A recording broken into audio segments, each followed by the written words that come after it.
How do you find the solution set of an algebra inequality? Have you ever wondered how to find the solution set of an algebra inequality? It can seem tricky at first, but once you understand the steps, it becomes much easier. Let's break it down together. To start, the solution set of an inequality is simply all the values of the variable that make the inequality true. This process is similar to solving an equation, but there are some key differences because of the inequality sign. First, you want to isolate the variable on one side of the inequality. You can do this using inverse operations, which include adding, subtracting, multiplying, or dividing both sides of the inequality by the same number. For example, if you have the inequality x minus 3 is greater than 7, you can add 3 to both sides. This gives u is greater than 10. So, any number greater than 10 will satisfy this inequality. Now, here's an important rule to remember.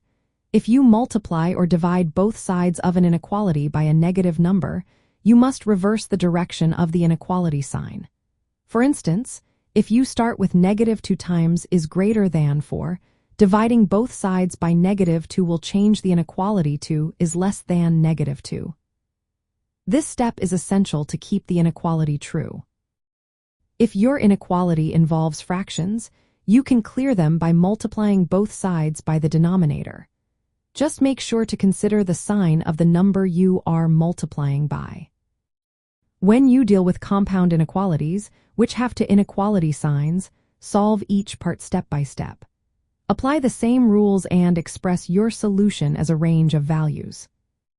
Once you have isolated the variable and simplified the inequality, you can representing the solution set on a number line or in interval notation. For example, if you have x is greater than 10, this means all numbers greater than 10. You can show this on a number line with an open circle at 10, extending to the right. To summarize, here are the key steps to finding the solution set of an algebra inequality. 1. Use inverse operations to isolate the variable. 2. Remember to reverse the inequality sign if you multiply or divide by a negative number. 3. Simplify the inequality fully. 4. Clearly express the solution set, often using a number line or interval notation. By following these steps, you will be able to find the solution set of any algebra inequality with confidence. Happy solving!